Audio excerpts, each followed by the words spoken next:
Now, I do want to start by saying that I'm not a lawyer, and everything that I talk about in this particular episode is really just my opinion.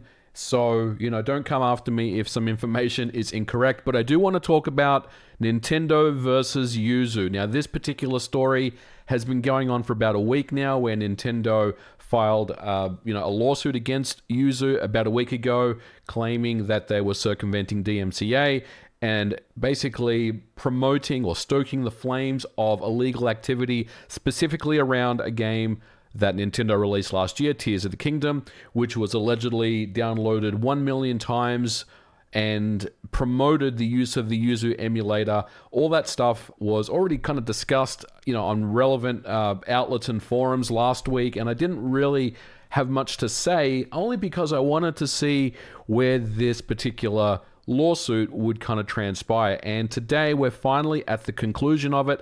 It's pretty much over before it even really started. Yuzu, as we currently know it, in its form that it's currently in right now, will simply cease to exist. That means there'll be no more source code, no more downloads, no more way for you to play Yuzu, whether you play it on PC, Linux, Android, wherever you are.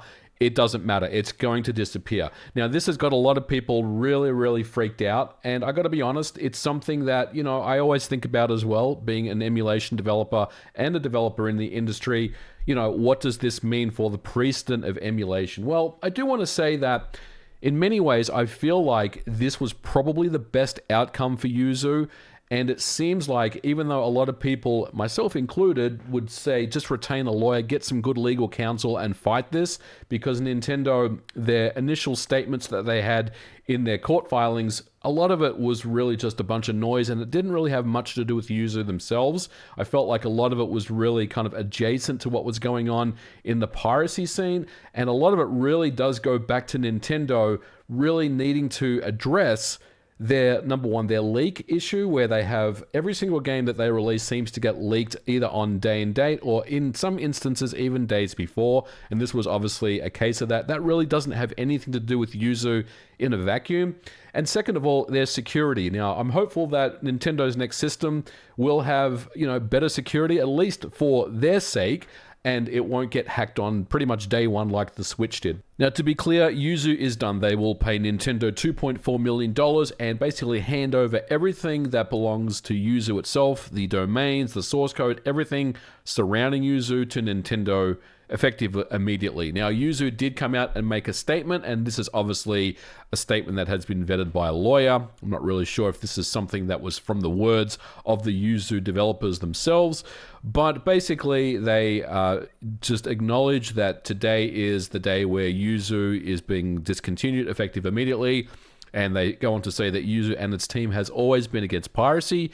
We started the projects in good faith out of passion for Nintendo and its games and consoles, but we were not intending to cause harm.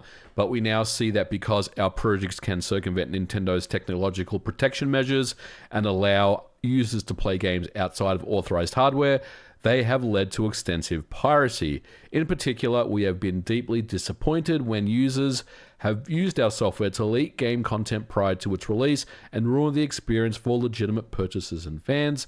We have come to the decision that we cannot continue to allow this to occur.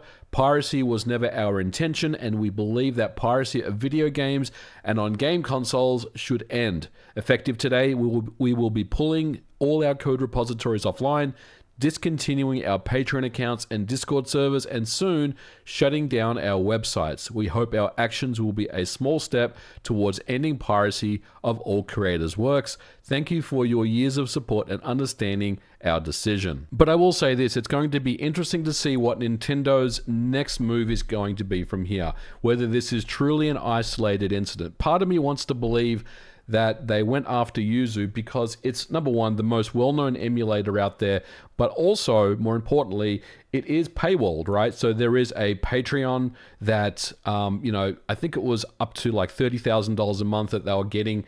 And when you kind of paywall an emulator in that fashion, even though there is a free version, I'm aware of that, but let's be very clear. Yuzu was a emulator that was kind of put behind a Patreon paywall if you wanted the more up-to-date version of the emulation. And that is something that obviously would get the attention of Nintendo. Now, there are obviously other Nintendo Switch emulators out there, and they appear all to be unaffected at this point. But I think really what I want to say to you guys is don't be too concerned right now about the future of emulation. Obviously, there is a lot of emotions right now. There is a lot of people that are not sure about what the future is. But I will say this, if Nintendo then decides to go after, say, Ryujinx and then goes after other Switch emulators, then you know that they're kind of making their move here, trying to basically stamp these things out one at a time. But look, I'm not worried about this, guys.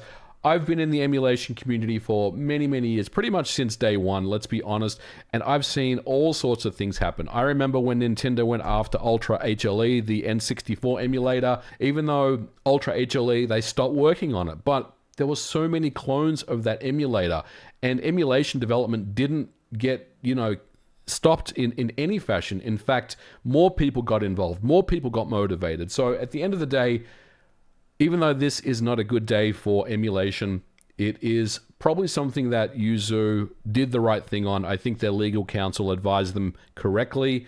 I know that it's not the best of news. I think a lot of people have this, romantic notion of a David versus Goliath, court battle where Yuzu becomes victorious.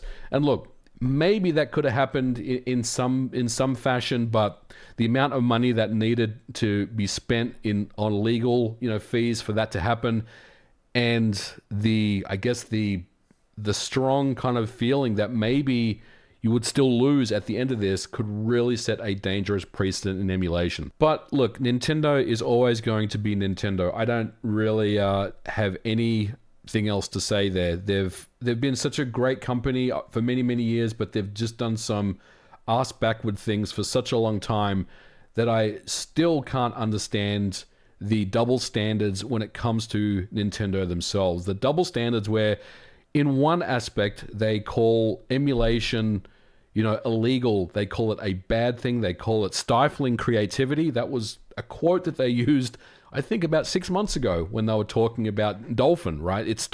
Emulation stifles creativity was, I believe, the quote. And then there was also, all the precedent over the years with different emulators and different things. And really, at the end of the day, I just don't understand kind of the mindset that they have where they actively and publicly despise emulation, but they still have teams of people internally working on emulation right now for the Nintendo Switch Online service. And while you could argue that, well, that's because it's their own games, they can do that, they have every right to do so, and I agree with you, there's also the Sega Genesis. There's also the stuff that was on Virtual Console for many, many years that was not Nintendo. A lot of the third-party titles that are on the NSO don't belong to Nintendo, but they still facilitate those things via emulation. And that is really the difficult part that I have understanding when it comes to Nintendo themselves. It seems like it's one of those things that they're cool with, but in public, they will always say, no, we don't like emulation and we hate it. And really, it does really suck, And as someone that has worked on titles that do run on emulation, it just is very, very confusing. The messaging here is very, very confusing to me about what Nintendo's stance here is. So, look, Nintendo is going to continue to be Nintendo, but we'll just have to wait and see what they're trying to do here. If they're trying to completely eradicate Switch emulation off the face of the planet, well, good luck to them because, look, like I said, you cut the head off the Hydra, there's going to be 3 more that grow. And Nintendo has tried for many, many years to basically stamp out emulation and failed. This was a quick impromptu video. I did want to talk about this because a lot of people are asking me about my thoughts, so you got them. Let me know your thoughts in the comments below, and I will catch you guys in the next episode. Bye for now.